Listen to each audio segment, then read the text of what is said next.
چې متخذ الله ولیا جاهلا د دین په ځان باندې د قصد وجد تاریک ول دا ریاکاری ده. نو دا کم کسان چې دا خبرې کوي دغه بغا اټی غټی دا کوي ویلې شمه چې لعنت الله علی الکاذبین. خو دا کدا چې پیر چاته وي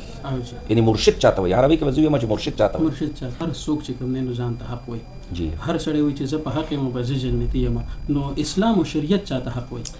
اسلام او شریعت هغه چاته حق وي چې څوک په خپل دعوه کې رښتینی دي جی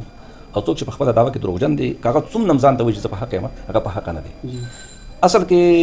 کم چې نن سبا خو لکه دا یو مسله ده او یو بدقسمتي ده او د آگاهی کمی دی. خلک بریلیت دیته وي چې هغه یا رسول الله وي. جی بالکل. بریلیت دیته وي چې هغه د جنازې نه او د سنت پس دعا کوي. بریلیت دیته وي چې هغه 11 شریف او 12 شریف هغه مناوي. دا د اهل سنتو د عام مسلمانانو مسائل دي. بریلویت د دې مسلو نه بالکل عبارت نه دی. په دعوی سویل شما چې په دې نن زمانہ کې په زرو مشایخو کې شاید یو شیخ داسې وي چې هغه په دې مرتبه باندې فایي کوډي منتري جادو تعویذونه کوي. دیتا پیر او مرشد ویل دا د پیر او د مرشد اهانت دی. دا بی تعظیمی ده بی ادبی ده او دا یو بدترین جرم دی. څوک چې د پیر وای په کار دا ده چې د ته خلکه سخت سزا ورکړي شي. کو څوک ځان سره لیکي هم او چې څوک ورته وي دا ډول مجرمان دي. د صحیح بیات فرض دی. خو دومره ده چې بیات په دوه قسمه دی. یو بیاتي سلوک دی یو بیاتي احسان دی. نو فرض بیاتي سلوک دی که یو سړی په خپل چې یو وجد دی یو تواجد دی. وجد دی ته وایي چې غیر اختیاري اعوذ بالله من الشیطان الرجیم بسم الله الرحمن الرحیم. امید دی چې ټول به روغ جوړ او د صحت په جامه باندې. څنګه چې تاسو ته معلومه ده چې موږ د پودکاسټ یو سلسله شروع کړې ده د خپلو مشایخو د علماء کرامو سره او دغه شانتي سیاسي سماجي خلکو سره هم موږ کینو هغې چې کوم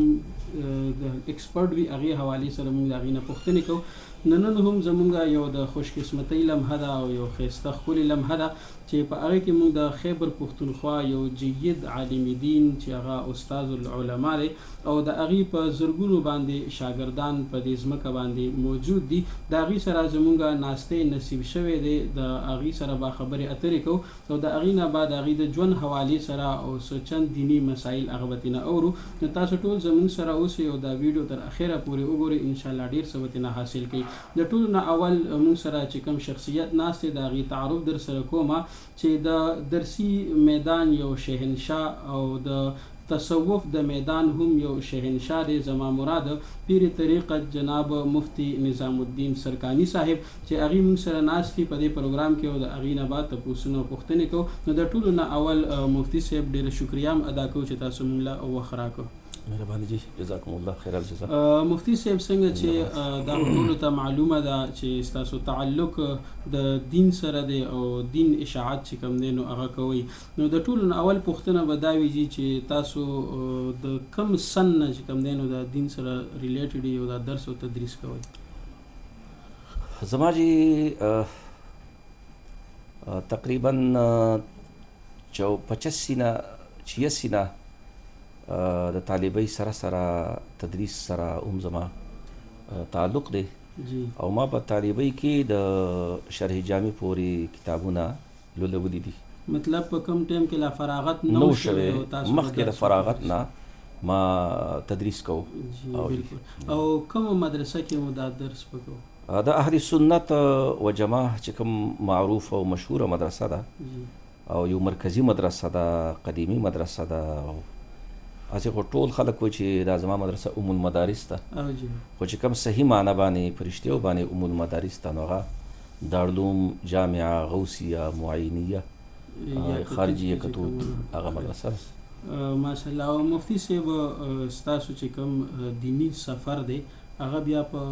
چې کمپلیټ شو نو هغې نه بعد بیا تاسو همالته کې مدرس وي که نه بیا خپل؟ بالکل جی زه د هغه د مدرسې نه چې راغلی وم نو ما د مدرسې نه غوثیې له راتلو نه وړاندې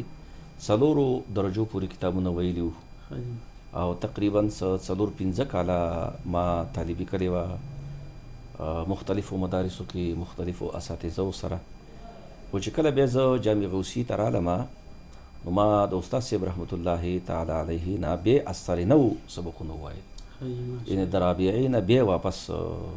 اولا ته او دې سره لاړو. سره چې کوم دنیاوي تعلیم دی هغه مو کړی دی که نه جی ما سکول بالکل نه دی ویلی والحمدلله بیخي نه دی 2-3 ویلی کلاس مو هم نه دی بالکل نه دی ویلی خو دا دی چې زما تحریر خط کتابت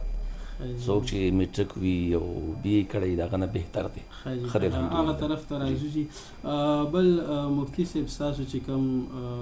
والد صاحب دی یا ستاسو نیکه دی هغه هم علما وو که نه په دې خاندان کې تاسو صرف علم طرف ته راووتل زمونږ چې کوم مشران دي هسې خو د هغو زندګي ډېره مختلفه تېره شوې ده جی خو زما د والد صاحب چې کوم نیکه دی او جی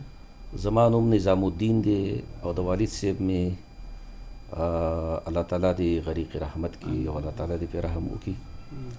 هغه یې څلورو سلاسلو معزون بلکې د اووه سلاسلو ښه ماشاءالله هغه معزون دی او د هغې چې کوم نیکه و عجب ګل بابا رحمت الله تعالی علیه هغه د اډې صاحب معزون او خلیفه مجاز جی ماشاءالله جی بیا زما چې کوم نیکه دی او د زما د والد صاحب چې کوم والد صاحب و نو هغه یو عامه زندګي تېره کړې ده جی هغې داسې باقاعده د رشد و هدایت سره یا د درس و تدریس سره د هغې وابستګي نه وه. مطلب د تصوف سره دې سره پیوسته وو خو د درس او تدریس سره د هغې دومره وابستګي نه وه بس داسې ویلی شي زما والد صاحب هم داسې و چې د هغه د علم په حواله باندې د تدریس په حواله باندې د هغې شهرت نه و لیکن هغې چې کوم ابتدایي کتابونه هغې ویلي وو د خپل نیکه نه او د دین اسلام چې کوم شرعي ضروري مسایل وو په هغې باندې هغې ته مکمل عبور حاصل و دا ده چې د درس په حواله باندې او د تدریس په حواله باندې او کوم چې نن سبا درس نظامی چې کوم طریقه کار دی نو د دې سره انسلاک نه و. ښه جي ښه او بل مفتی صاحب ستاسو چې کوم د تصوف تعلق دی مطلب مرشد ستاسو هغه څوک دی؟ زه خو دا ده چې زمونږ د اهل سنتو کې دا یو خبره وي چې هغه هر څومره تقوا پرهیزګاري علم دوستي خو بیا هم هغه طریقت سره وابستګي ضروري ګڼي او ضروري دم جی دا کوم چې دا خبره ده چې د چا شیخ نه وي او د هغې پیر نه وي د هغې پیر شیطان دی دا خبره درسته ده دا صحیح ده خو دا ده چې خلکو د پیر معنا نه ده پیژندلې په دې باندې بیا خبره وکړو انشاءالله چې پیر چاته وایي خو دا ده چې زما د خپل والد صاحب نه څلورو سلاسلو کې خلافت او مجاز کېدو سره سره خاص کر طریقه قادریه شریف د اعلی حضرت رحمت الله تعالی علیه د هغې سره دی او هغې نه زه معزون یم او دا کوم چې پیری طریقت او رهبري شریعت او ډېر د علم د عرفان په حواله باندې ډېر مشهور هستی ده حضرت منان رضا خان قادری مد ظله العلی هغې ماله خلافت او د هغې طرف نه زه مجاز یم قادري شریف کې خو ډېر زما په خیال چې د علاقو کې ډېر معروف دی نه تاسو یا کوم نوم هندوستان سره د اعلی حضرت د هغې اولاد کې دی او د هغې کړوسی دی ښه جي مطلب تاسو ته چې کوم خلافت دی نو هغه د اعلی حضرت صاحب همداسې ده د کورنۍ همداسې ده همداسې ده ماشاءالله دا ډېره د همداسې خوش ده. قسمتۍ خبرې دي مفتی صاحب بس ډېر ټایم ستاسو نه اخلو ټایم هم ناوخته دی تاسو به اوس له فارغه شوي خو بس یو څو پوښتنې دي هغه کومه دا کوم معاشره کې چې کوم زمونږ بګاړ جوړ دی چې دا بریلی دی دا دیوبندي دی دا وهابي دی دغه څیزونه نو دا زمونږ د ملګرو په خواهش باندې دا یو پوښتنه کوو چې په دغه څیزونو کې ځان شمارل دا لازمي دي او که نه داسې ده چې الفاظو نه عنوان نه زیات معنون باندې نظر ساتل پکاري جی لکه اوس د بریلیت خدای عنوان دی جی خو د بریلیت نه مراد څه شی دی معنون څه شی دی نو بریلیت چې کوم معنون دی هغه خو داسې یو حتمي ضروري غیر معمولي اهم څیز دی که هغه څوک نه مني نو هغه مؤمن مسلمان نشي پاتې کېدی جی ځکه چې د دې تعارف کوم چې وشو او شهرت ورته میلاو شو نو دا صرف یو علاقایي نسبت نه دی د وطن نسبت نه دی دا د دین اسلام د بنیادی مسایلو سره مسایلو متعلق د اعلی حضرت سره د اتفاق او اتحاد او هغه په دې کې موصیب او حق ګڼلو تابع دي. جی لکه هغه کې یو مسله ده، مسله د ختم نبوت جی چې نبی اسلام خاتم النبیین دی. د خاتم النبیین معنی څه ده؟ د خاتم النبیین معنی دا ده چې نبی اسلام د ټولو انبیاو نه آخري او وروستنی پیغمبر دی. نو دا خو اوس دغه که موږ وګورو چې تاسو به دا وایي چې یاره که دې کې کوم د بریلیت چې کوم اصل معنا ده او په هغې کې څوک ځان شاملی نه، نو هغه خو بیا چې کوم دی نو د اسلام سره د هغه سره تعلق نه پاتې کېږي. نو دغه شان که اوس د دیوبند کس له لاړ شي هغه هم دقه وایي، داسې خبره ده هغې له لاړ شي نور هم دا چې وایي کوم مؤمن مسلمانی سنی وي، جی دا سنیت مرتبه کومه چې دا هغه بنیادي مسایلو د ایمان نه وروستو ده.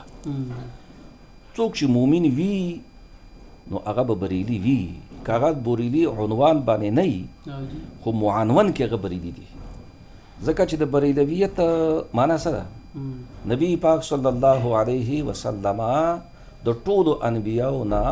آخري نبی منل، خاتم النبیین دا معنا. نبی پاک صلی الله علیه وسلم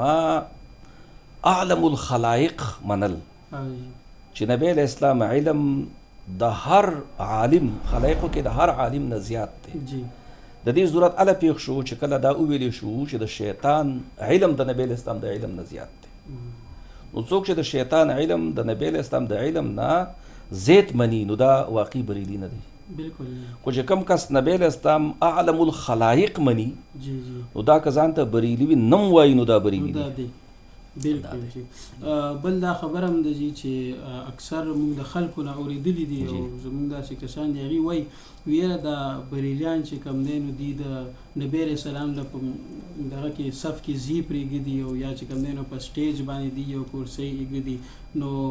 دغه یو وضاحت وکړي چې د خلکو د ذهن داسې ده که چېرته په دروغو ویلو باندې په دنیا کې بطور عذاب او سزا د چا لکۍ کېدی نو دا کم کسان چې دا خبرې کوي د هغو به غټې غټې لکۍ او زه دومره ویلی شم چې لعنت الله علی الکاذبین. دا څوک چې دا وایي چې دی نبی علیہ السلام د الله په شان ته حاضر ناظر مني، څوک چې دا وایي چې دی نبی علیہ السلام نور مني بشري نه مني، څوک چې دا وایي چې دی نبی علیہ السلام په هر وخت کې په هر ځای کې په هر خبره باندې هغه حاضر ناظر ورته وایي، دا بدترین تهمت دی، دروغ دی، کذب محض دی. او خدا دې چې دی په دې طریقه باندې هغه خپلې چې کوم بد اعتقادي ده د هغې د پټولو کوشش کوي، خلکو ذهن بالکل هغه خرابوي. او کوم چې واقعي اهل سنت دي، صحیح اهل سنت دي، رښتینی اهل سنت دي، که هغه په دې دنیا کې په دې وخت کې موجود دي هغه اهل سنت و جماعت بریلیان دي. جی بالکل. او بله پوښتنه دا ده جی چې هر څوک چې کوم دی نو ځان ته حق وایي، جی هر سړی وایي چې زه په حق یم او به زه جنتي یم. نو اسلام او شریعت چاته حق وایي؟ اسلام او شریعت هغه چاته حق وایي چې څوک په خپله دعوه کې رښتینی وي او څوک چې په خپله دعوه کې دروغجن دی، که هغه څومره هم ځان ته وایي چې زه په حق یم هغه په حقه نه دی. اصل کې کم چې نن سبا خو لکه دا یو مسله ده او یو بدقسمتي ده او د آګاهۍ کمی دی. خلک بریلیت دې ته وایي چې هغه به یا رسول الله وایي، بریلیت دې ته وایي چې هغه به د جنازې نه او د سنت نه پس دعا کوي، بریلیت دې ته وایي چې هغه به 11 شریف او 12 شریف هغه به مناوي. دا د اهل سنتو د عامو مسلمانانو مسایل دي. بریلویت د دې مسلو نه بالکل عبارت نه دی. بریلویت دغه خالصتا محض کفر ارتداد په مقابله کې د هغې نه د انکار او د براعت نوم بریلیت دی چې نبی علیہ السلام بېشک افضل الانبیاء والمرسلین دی، دې کې هیڅ شک شبه نشته. خو ولکن رسول الله و خاتم النبیین معنا دا ده چې نبی اسلام د ټولو انبیاو نه آخري وروستنی نبی دی. څوک چې دا مني دا بریلی دی. او نن سبا خو خلکو دی پورې خاص کړی دی خو چې چېرته کې میلاد وکړو بس لکه دا بریلیان دي نو بس میلاد دا د عامو مسلمانانو دا د اعلی حضرت نه وړاندې دا مسایل د مسلمانانو منځ کې موجود او دا به موجود او دا به را روان دي. بل مفتي صاحب نن سبا چې څنګه تاسو وګورئ نو یو چرچه ده جی او هغه د پیرانو دی جی جی بس الله دې رحم وکړي چې کوم هغه اصلیت د پیرانو دی هغه پټ دی او چې کوم هغه پیران ځان ته وایي خو دي نه نو هغه په سوشل میډیا باندې مو هر څوک چې کوم دی نو ور رواني ورته ډېر یو بازار یې جوړ کړی دی. نو دې کې یو اولنۍ پوښتنه به دا وي چې دا خلک وایي د ټولو نه غټ پیران چې کوم دی نو هغه خپل والدین دي. نو تاسو د نور پیرانو له چې کوم دی نو مزئ نو دا نور پیران چې کوم دی والدینو نه بغیر د هغې لاسنیوي شریعت څه د چا والدین چې په مرتبه د ارشاد کې وي او مرشد مرتبه باندې فایز وي دا خو ډېر خوش قسمته خلک دی. بالکل. او کو د هغې والد صاحب یو مرشد صادق دی نو یقینا بل چا ته تلل نه دي پکار. خو لکه دا دی چې پیر چاته وایي یعنی مرشد چاته وایي عربۍ کې به زه ووایم چې مرشد چاته وایي. نو مرشد په دوه قسمه دی، یو مرشد ایصال دی او یو مرشد اتصال دی. مرشد ایصال دی ته وایي چې دا کس الله ته ورسوي، الله ته ورسوي. د دې لپاره ډېر زیات شرایط دي، ډېر زیات شرایط دي. او زه په دعوې سره ویلی شم چې په دې نن زمانه کې په زرو مشایخو کې شاید یو شیخ داسې وي چې هغه په دې مرتبې باندې فایز وي. او دا چې زه زر یادوم دا به زما مبالغه وي، این تخمینا ویم. مرشد اتصال دی ته وایي چې کله تا هغه خلافت درکړي او ته د هغې په لاس باندې بیعت وکړي نو ستا سلسله نبی علیه اسلام ته ورسېده، ته متصل السند وي. نو د متصل السند شیخ دپاره چې کوم شرایط اوصاف نه شرایط چې کوم اعلی حضرت یې کړي دي هغه 5 شرایط. نو بیا شرط یې دا دی چې هغه به مومن وي. دویم دا دی چې هغه سره د ایمان نه به د بد اعتقادۍ نه پاکي. دریم دا دی چې هغه به عالم وي. او عالم چې وي نو دې کې دوه قوله دي چې څنګه عالم وي. د جمهورو علماو خیال دا دی چې دومره علم به ورسره وي چې د یو عربي کتاب نه د چا د مدد نه بغیر په خپله یو مسئله محدثه مستحدثه چې راپیل شي هغه راوباسي. او خو غلام رسول سعیدي رحمت الله تعالی علیه وایي چې نه هغې دپاره دومره علم پکار دی چې دې وخت کې چې هغه شرع قید او خیلي لولولی شي. نو دریم صفت یې دا دی چې عالم وي. څلورم دا دی چې هغه به متصل السند د ده دا سند به رسول الله صلی الله علیه وسلم ته رسېدلی. او پنځم شرط دا دی چې دا به مجازي. نو کو د چا پلار په دې شرایطو باندې فایز وي نو کم از کم دا مرشد اتصال دی، بل چا ته تلل نه دي پکار. اوس دا کم کسان چې کوډې منترې جادو تعویضونه کوي دې ته پیر او مرشد ویل دا د پیر او د مرشد اهانت دی، دا بې تعظیمي ده، بې ادبي ده. او دا یو بدترین جرم دی. څوک چې دې ته پیر وایي پکار دا ده چې دې ته ښه کلکه سخته سزا ورکړی شي. که څوک ځان سره لیکي هم او چې څوک یې ورته وایي دا دواړه مجرمان دي او شریعت کې مجرمان دي. او دا د دې ټولو مشایخو مجرمان دي او خاص کر د اهل سنت چې کوم مشایخ دي د هغه خو لومبې سر کې مجرمان ځکه دي چې هغې سره د دې صحیح مشایخو بدنامي کېږي او چې د کوم اصل مشایخ او جی د هغې سره بدنامي کېږي. د خلکو میسج دا عام ذهن دا جوړېږي چې ګنې پیر به دې ته وایي چې هغه به د ښځو سره ملاقات به کوي، تعویضونه به کوي. د حلیه د یو صحیح رښتینی مؤمن مسلمان نه وي. مرشد خو ډېره غټه خبره ده. خو ډېر د عامو خلکو نه په تقوا کې، پرهیزګارۍ کې، په علم کې هغه کې ډېر ممتاز وي، ډېر مخکې، ډېر فایق وي. دا څه فساق پجار خلک دی هغې ته پیر ویل دا خو ډېره بدترینه خبره ده. مطلب دا شو که د یو کس خپل والد صاحب چې کوم دی په دې مرتبه په مرتبه د ارشاد باندې فایز وي هغې له ته پکار دی. که مرشد ارشاد باندې فایز نه وي نو بل تلل صرف تلل نه دي بلکې بیعت فرض دی. خو دومره ده چې بیعت په دوه قسمه دی، یو بیعتي سلوک دی، یو بیعتي احسان دی. نو فرض بیعتي سلوک دی. که یو سړی په خپله دین باندې نه پوهېږي نو د چا په لاس باندې لاسنیوه کول مطلب دا دی چې هغه ته خپل رهبر جوړ کړي، راهنمای جوړ کړي، د دین مسایل دغه نه زده کړي. نو ولې دا دین زده کول فرض نه دي؟ بالکل جی. نو هغه باندې فرض دي چې د هغه په ذهن کې څوک دین باندې پوهوي چې هغه ته ورشي او د هغې څه حقد وکړي چې بیته به ماته دین کوي. جی خبرې خو ډېرې دي خو یو پوښتنه اخري دا کوو چې دا پیرې مریدۍ سره وابسته یو مسئله ده جی او دا د وجد مسله ده او دا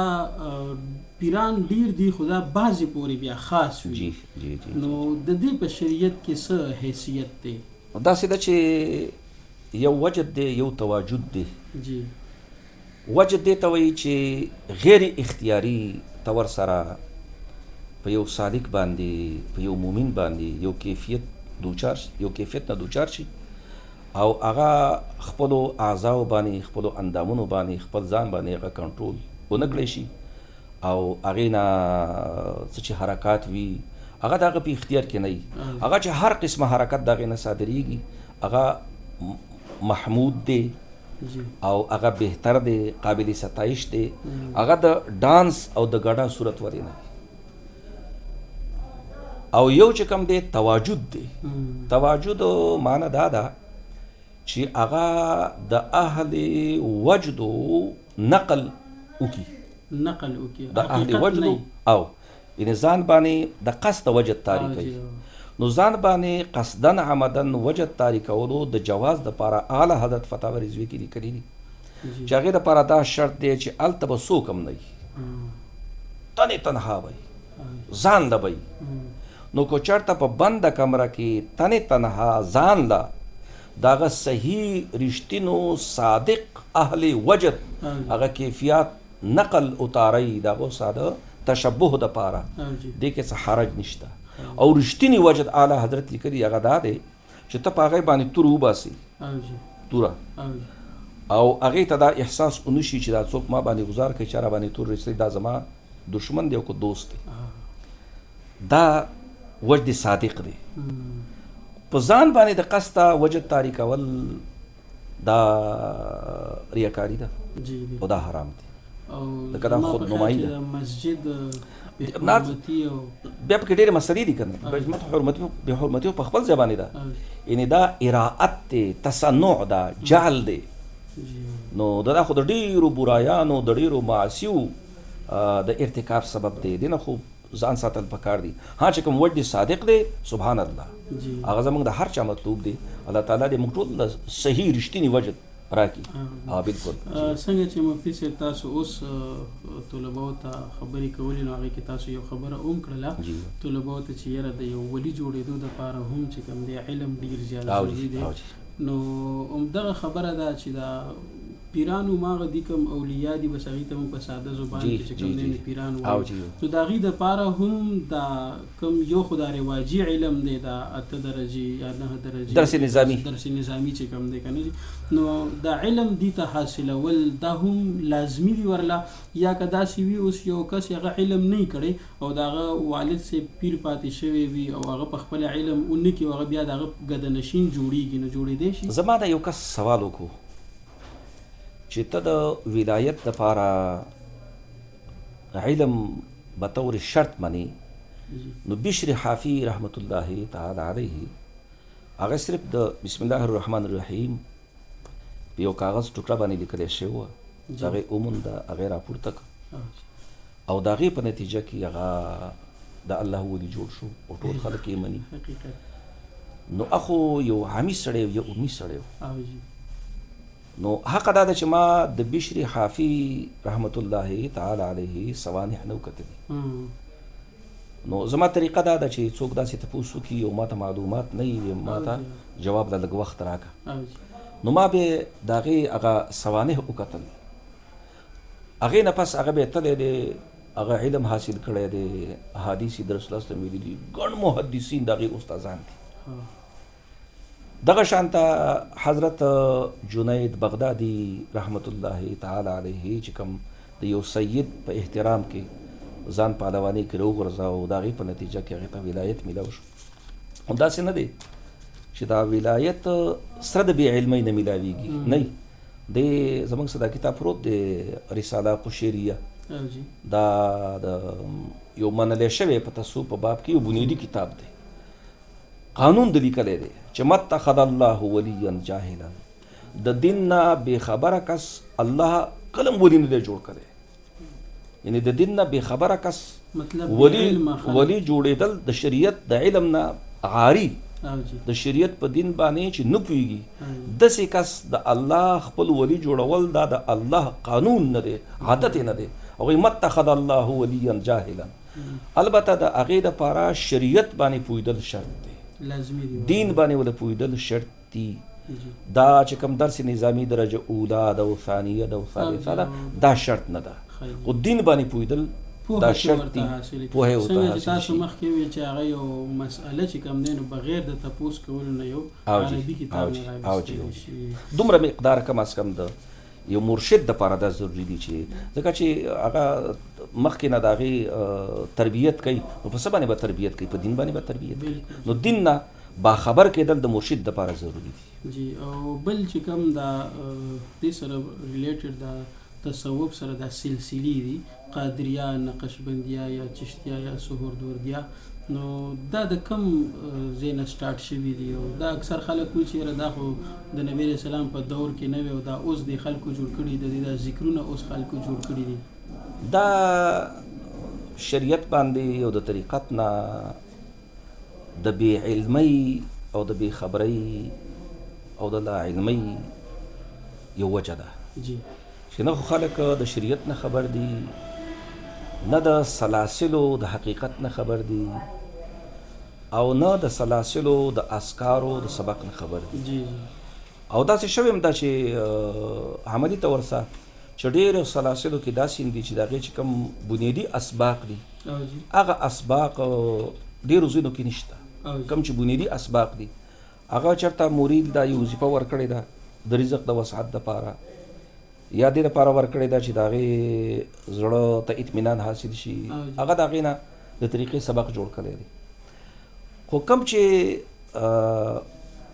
سماوي یا نبوي صلی الله علیه وسلم اسکار دي، هغه په دوه قسمه دي. یو هغه اسکار دي چې هغه منقول دي د نبی علیه السلام نه، د نبی علیه السلام نه منقول دي. په هغه منقول اسکار کوم چې دي هغه د شریعت یو حصه ده، هغه ټول ویلی شي. دویم هغه اسکار دي چې هغه خو د نبی علیه السلام نه منقول دي، لیکن د هغې نقل چې کوم ظاهر چې کوم روایت دی زموږ د وړاندې د احادیثو په صورت کې داسې نه دی، بلکې داسې دی لکه دا حزب البحر شریف چې د هغې مصنف وایي اخذتو من فی رسول الله صلی الله علیه وسلم، هغه چې ما دا د حضور صلی الله علیه وسلم د زبان اقدس مبارک نه په خپله اخیستی. نو داسې چې کوم اسکار راشي او هغه د شریعت مخالف نه وي، ځکه چې کوم اسکار د نبی اسلام دي په هغه کې ترمیم اضافه او کمې دا جایز نه دی. بخاري شریف کې یو روایت دی، هلته د نبي په ځای باندې رسول یو صحابي وي حضور منع کړ، وایي داسې مه وایه. یو عام اسکار دي، نو عام اسکارو کې چې کله هغه د شریعت پابند خلاف نه وي او شریعت د هغې خلاف منع نه موجود، نو هغه اسکار کولو کې هیڅ حرج نشته. جی ماشاءالله. څنګه مفتي صاحب چې ستاسو زیات نسبت درس او تدریس سره دی، نو چونکې دا به ډېر طلبه کرام هم اوري، نو تاسو خپل هغه راته ووایئ چې ستاسو د دومره قابلیت او د دومره پوهې شاته څه داسې راز موجود دی؟ بس دا خو دا دی چې د الله تعالی فضل و کرم دی، د رسول الله صلی الله علیه وسلم نظر عنایت دی، د والدینو دعاګانې دي، خاص کر د والد صاحب. او زه داسې ګڼم چې زما د خپل استاد سره د خپل طرف نه بې کچه او بې اخلاصه محبت دی. او بل الله تعالی د هغې په برکت دا یو مهرباني کړې ده چې زه یعنې تقریبا د 86 نه درس و تدریس سره وابسته شوی یم، چې کوم کتابونه مې استاد صاحب نه ویل نو بیا مې بل ته ښودل. او اوس 2025 دی، دې اوږده دورانیه کې زما په تعلم او تعلیم سلسله کې شته انقطاع نه ده راغلی، او الحمدلله داسې شپه نه ده تېره شوې چې ما په هغه کې څه نه څه اضافه نه وي کړي، خپل علم کې مې څه اضافه نه وي کړي. بل دا کوم چې بنیادي کتابونه دي الحمدلله دا مې کراتو مراتو باندې درس کړی دی. دوره تفسیر مې د فراغت نه وړاندې 4-5-6 ځله دوره تفسیر ما الحمدلله پړاو کړې ده، او دا مې یو خبر ده چې ما د قرآن شریف ترجمه 12 ځل کړې ده. زه په دې کې به انشاءالله دروغجن نه یم چې زه صحت اجازت راکړي او قرآن شریف درس ته کښېنم، د الحمدلله والناس پورې زه بلا تکلف الحمدلله ښه زبردست ویلی شم او دا د الله احسان دی د الله کرم دی چې زما د قرآن شریف د علومو سره د دې نورو علومو په خپل ځای دي خو د هغې سره زما هغه تعلق لږ زیات دی. مطلب دا دی چې انسان اله مدرس او قابل جوړېدلی شي چې څنګه تاسو وفرمایل چې طالبۍ په دور کې درس شروع کړي. اصل کې دا دی که نه چې مولا کېږي څوک نه مولا کېږي. زه اوس هم ګڼم کاش کې که نه زه بیا دې دنیا ته راتلی شوې او ما بیا زه طالب کېدم او بیا مې د علم سفر شروع کولی نو شاید چې ډېر کمی چې زه ځان کې محسوم دا به نه وې خو د طالبانو د کامیابۍ دپاره راز دا دی چې لکه څنګه چې زموږ د سنیانو کې د یو مرشد لاسنیوه موږ ضروري ګڼو اگر چې موږ دا نه ګورو چې دا مرشد شرایطو د ارشاد باندې فایز دی او که نه دی د علم د حصول دپاره یو جید کاره عالم ته خپل ځان سپارل دي او داسې سپارل دي لکه څنګه چې میت د غاسل د وړاندې پروت دي چې طالب خپله منماني نه کوي او بنیادي طور سره طالب پکار دا د طالبۍ کې زه چې دا د طریقت اسباق طالبان له ورکوم نو زه چې دا ډېر مه وایي بس دغه درود شریف او لا اله الا الله وایي او زیات ګردانونه وکوي ترکیبونه زده کوي قضیې زده کوي او حکمت کم چې دی فلسفه دا زده کوي ځکه دا بنیاد دی په دې باندې د شریعت او د قرآن و حدیث عمارت په دې باندې ودرېږي نو کله چې دا څیزونه کچوي نو قرآن و حدیث باندې د پوهېدو دعوه دا غلطه ده او همیشه دپاره طالب علم پاتې کېدل پکار دي دومره فرق چې د فراغت نه مخکې د بنده استاد انساني یعنی ژوندی انساني او وروستو د کتاب متني د کتاب حاشیې د کتاب شرحی فتاوی دا کتابونه دي اوس هم دا زموږ استادان دي او زه هره شپه دغه استادان علم زده کوم او ساري ملګرو ته ښیم. مطلب دا دی اوس هم په طالب بالکل جی بالکل طالبي ده جی بالکل طالبي ده جی بالکل خلک چاته چې وایي دا مولا شوی دی ما ته دا دروغ ښکاري زه اوس هم بالکل طالبۍ هغه سفر زما جاري دی او جاري به انشاءالله. بل ستاسو یو پرسنل یو پوښتنه کوي نور هغه ستاسو خوښه ده چې جواب یې څنګه کوئ په ژوند کې داسې خوشقسمته لمحه تاسو ته کومه محسوس شوې ده چې په هغه لمحه تاسو ډېر زیات خوشحاله شوي یو اوس هم درته یادېږي تاسو وایي چې یاره از ډېره عجیبه لمحه وه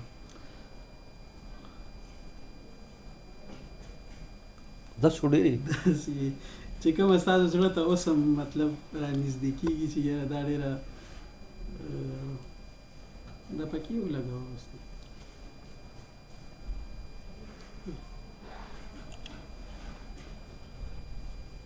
چې کله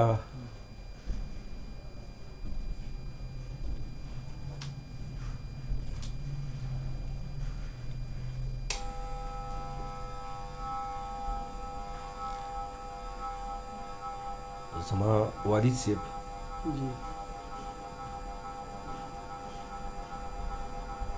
زما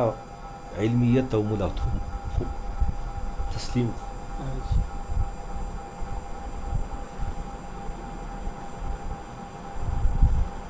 مطلب چې کله والد صاحب تاسو ته وویل چې او ته یو ښه عالم دین یې ته چې کوم دی نو مطلب تاسو په ملا باندې په سر باندې لاس کېښود او چې زه در باندې فخر کوم د کاکا مطلب دا د والد دپاره م یو غټه خبره وه چې دا شانتې ښایسته بچي وزېږئ او هغه د دین یو خدمت وکړي او هغه خلکو ته د دین رڼا ورکړي. مونږ ګورو چې د هر ځای ته لاړ شو او هر ځای کې وګورو نو که ډېر نینو دا څه ناڅه شاګردان به ستاسو خامخا موجود وي که دغه شانتې زه درته خپله علاقه یاده کوم چې سوریزو علاقه شته دی که دیر ته لاړ شي الحمدلله جی زمونږ د وخت کې خیبر ته لاړ شي تقریبا زمونږ د شاګردانو د 25 نه زیات مدارس دي جی چې هغوی خپله د هغې اهتمام کوي او زما مو چې کوم شاګردان دي الحمدلله تقریبا ټول مدرسین دي او زه شاګرد ویم هغه چاته چې هغه درس کولی شي او قرآن حدیث بیانولی شي په خپله عقیده باندې پوهېږي. جی بالکل بس اخر کې جی د خپلو شاګردانو دپاره او خپل ستاسو مریدانې محبینې هغې ته یو بهترین پیغام تاسو ورکوئ اوس هغې سره خپلې خبرې بس دا دی چې وخت یې نه ضایع کوي وخت ډېر قیمتي دی او د خپل وخت قدر دی وکړي او چې کوم د بنده مقصود وي کمی مشن وي که شپه وي که ورځ وي هره مرحله چې وي هغه د هغې سره وابسته پاتې شي او د هغه خلکو نه د ځان وساتي څوک چې د هغو قدر نه کوي او د هغه خلکو د قدر